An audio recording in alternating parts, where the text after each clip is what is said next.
En medio del Océano Pacífico, una voz distorsionada atraviesa la radio. KHK llamando al Itasca. Debemos estar sobre ustedes, pero no los vemos. El combustible se está acabando. No es una llamada cualquiera, no es una comunicación rutinaria. Son las últimas palabras confirmadas de Amelia Earhart, la aviadora más famosa del planeta. Después de eso, solo queda estática. Silencio. Un silencio tan limpio y tan absoluto que casi parece imposible. A bordo del guardacostas USS Itasca, los operadores reaccionan de inmediato. Cambian frecuencias, repiten coordenadas, transmiten una y otra vez. No hay respuesta. Afuera, el mar está en calma. No hay tormenta, no hay humo, no hay restos. Solo agua, horizonte y una quietud inquietante. Amelia debería estar allí arriba, pero no la ven, y ella no los oye. En ese instante, sin explosión, sin testigos y sin un solo fragmento visible, la aviadora más célebre de su tiempo desaparece del mundo. No cae ante cámaras, no deja un campo de restos, simplemente se esfuma. Lo que comienza ese 2 de julio de 1937 no es solo una desaparición, es el nacimiento de uno de los mayores enigmas de la historia moderna. Un caso tan estudiado, tan buscado y tan documentado que, paradójicamente, sigue sin poder cerrarse casi un siglo después. Porque cuando un avión desaparece, se buscan restos. Cuando una persona muere, queda un cuerpo. Pero cuando no aparece nada, ni una cosa ni la otra, la explicación oficial empieza a agrietarse. Y en esa grieta es donde empieza Zona Ciega. Suscríbete ahora a Zona Ciega si quieres seguir explorando los casos donde la versión oficial explica, pero nunca demuestra. A la mañana siguiente, el 3 de julio de 1937, Estados Unidos ya entiende que algo va muy mal.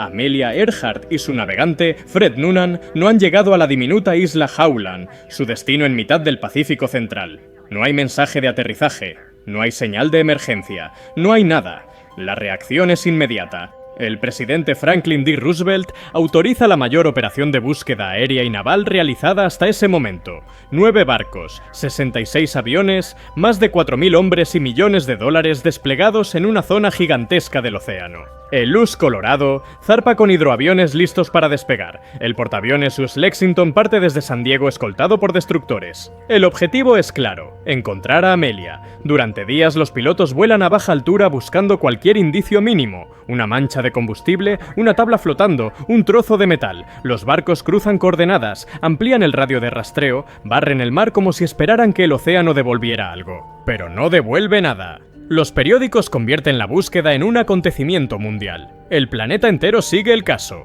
Cada día sin resultados reduce las esperanzas. Cada jornada que pasa hace más grande la pregunta: ¿cómo puede desaparecer un avión sin dejar rastro? El 18 de julio de 1937, tras más de 2 semanas de operaciones sin resultados, la Marina de Estados Unidos suspende oficialmente la búsqueda. 2 años después, en enero de 1939, un tribunal declara a Amelia Earhart legalmente muerta. Pero nadie termina de creérselo. No hay restos, no hay pruebas físicas, no hay cierre real. La explicación oficial es simple: se quedaron sin combustible y cayeron al mar cerca de Howland. En términos técnicos, todo encaja. En términos humanos, no basta, porque hay desapariciones que cierran una historia, y hay desapariciones que la abren. Para comprender por qué la desaparición de Amelia Earhart sigue siendo una herida abierta en la historia, hay que entender quién era ella y, sobre todo, qué estaba intentando hacer realmente. En la década de 1930, Amelia no era una piloto más. Era una figura pública global, una celebridad internacional. Su imagen aparecía en periódicos, revistas y actos públicos. Representaba algo mucho más grande que la aviación. Simbolizaba la idea de que el mundo estaba cambiando y que ciertos límites, hasta entonces intocables, podían romperse. Desde joven había sentido fascinación por volar, no como espectáculo sino como desafío. En 1928 cruzó el Atlántico como pasajera, pero aquello no la satisfizo. Para muchos habría sido suficiente, para ella fue solo el comienzo. 4 años después, en 1932, cruzó el Atlántico en solitario, 14 horas de vuelo completamente sola sobre un océano hostil. Aquella hazaña la convirtió en leyenda. A partir de ahí, cada vuelo parecía diseñado para ir un paso más allá. En 1935 voló de Hawái a California, una ruta que muchos consideraban demasiado peligrosa incluso para pilotos experimentados. Amelia no solo lo logró, sino que lo hizo consolidando su imagen como alguien que no aceptaba un no como respuesta. Para 1936, Amelia sentía que solo quedaba un desafío definitivo: dar la vuelta al mundo siguiendo la línea del Ecuador. No era un capricho, era una empresa monumental. más de 46.000 kilómetros, más de 30 etapas, atravesando 3 océanos. Una ruta pensada para llevar la aviación al límite de lo técnicamente posible en aquella época. Para lograrlo, adquirió un Lockheed Electra 10E, modificado específicamente para transportar más combustible. Eliminó peso innecesario, reforzó sistemas y preparó el avión para vuelos extremadamente largos. Eligió como navegante a Fred Noonan, un experto con experiencia en rutas transoceánicas, especialmente en el Pacífico. El primer intento, en marzo de 1937, parecía prometedor. Despegaron desde California y alcanzaron Hawái sin problemas, pero cuando intentaron partir hacia Howland, algo falló. Durante el despegue, el avión perdió el control. Una rueda cedió, el Electra se ladeó y las hélices golpearon la pista. Nadie resultó herido, pero el avión quedó gravemente dañado. Ese accidente pudo haber sido el final del proyecto. No lo fue. Amelia decidió algo clave: cambiar la dirección del viaje. En lugar de comenzar hacia el oeste, lo haría hacia el este, cruzando primero el Atlántico y dejando el tramo más peligroso, el Pacífico, para el final. El 1 de junio de 1937, Amelia y Noonan despegaron de Miami. Atravesaron Sudamérica, cruzaron el Atlántico Sur hasta África, continuaron por Arabia, India y el sudeste asiático. Día tras día, etapa tras etapa. Calor extremo, tormentas, cansancio acumulado. Llegaron a Australia y finalmente a Lae, en Nueva Guinea. Habían recorrido más de 35.000 kilómetros. Solo quedaban unos 11.000 para completar la vuelta al mundo, pero ese último tramo concentraba el mayor riesgo de todos. La siguiente etapa era, con diferencia, la más peligrosa del viaje.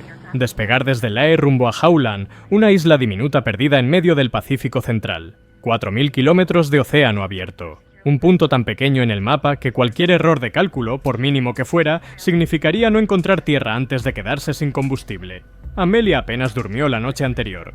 Revisó mapas, rutas, frecuencias. A primera hora del 2 de julio de 1937, el Electra despegó y se perdió en el cielo. El parte meteorológico no era bueno. Nubes, lluvias, viento cambiante. Durante las primeras horas, el vuelo se mantuvo estable. A las 7:20 de la mañana, Amelia informó por radio de su posición. Estaban a unos 232 kilómetros al suroeste de las islas Nukumanu. Esa es la última posición confirmada del vuelo. A partir de ahí, el Pacífico se convierte en un vacío. Para ayudarla, 3 barcos de la Armada estadounidense estaban posicionados estratégicamente.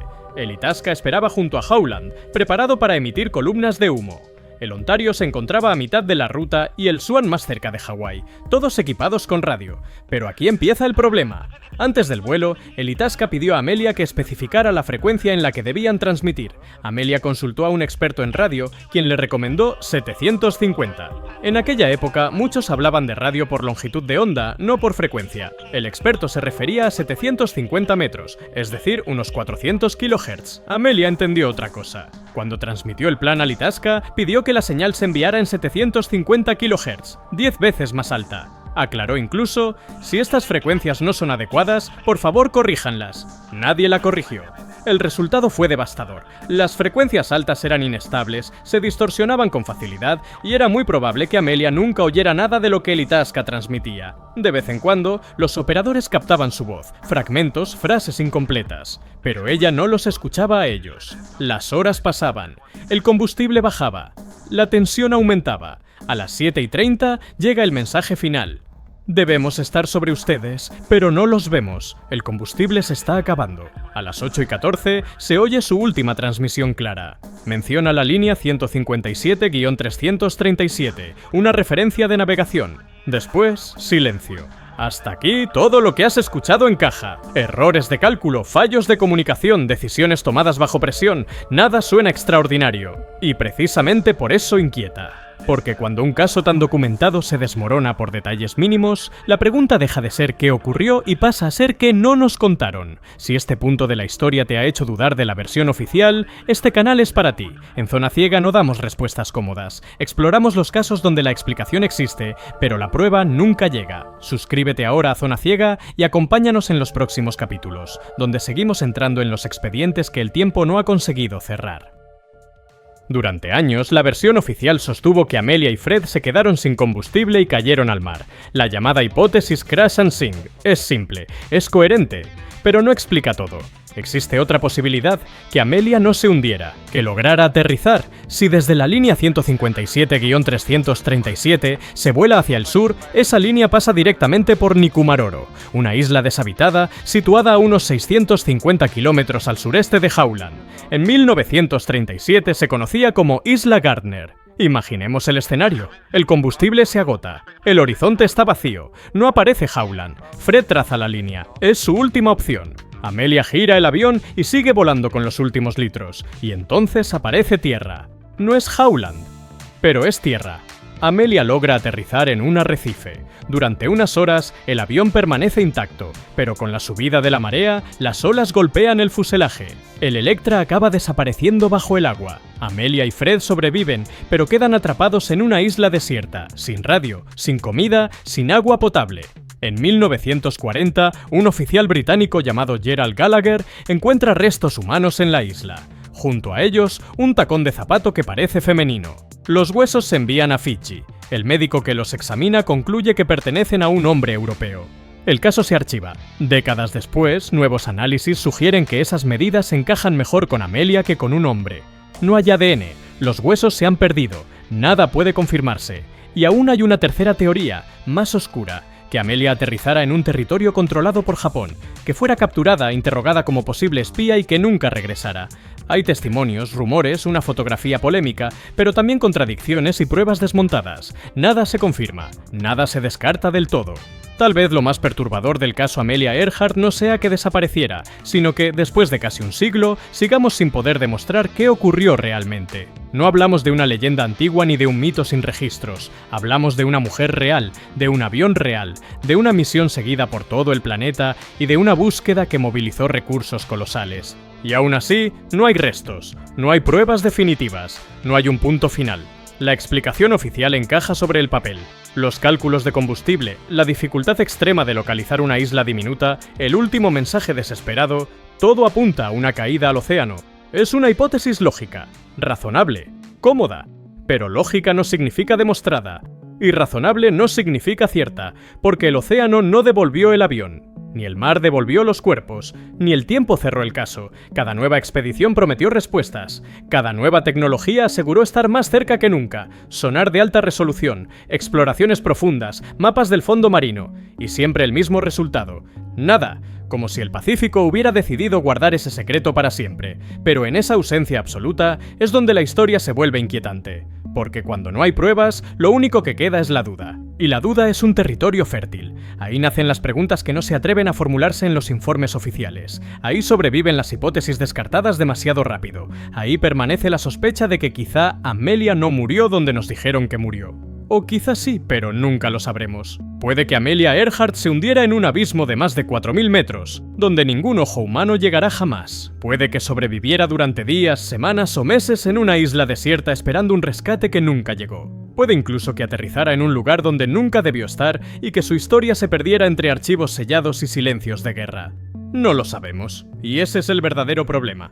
La historia moderna se construye sobre la idea de que todo puede explicarse, medirse y archivarse. El caso Earhart nos recuerda que no es así, que aún existen grietas en el relato oficial, zonas donde la verdad no desaparece, pero tampoco se deja encontrar. Amelia quería demostrar que el mundo era más pequeño de lo que parecía. Su desaparición demuestra justo lo contrario, que incluso hoy con toda nuestra tecnología, hay lugares, historias y decisiones humanas que quedan fuera del alcance. Y mientras no aparezca una prueba definitiva, mientras el océano siga guardando silencio, Amelia Earhart seguirá volando en algún punto entre la historia y el misterio. Ese espacio donde no hay certezas, ese espacio donde las respuestas se difuminan. Ese espacio es Zona Ciega. Suscríbete a Zona Ciega y acompáñanos en los próximos capítulos, donde seguiremos entrando en los casos que nadie ha conseguido cerrar del todo. Hasta el próximo capítulo.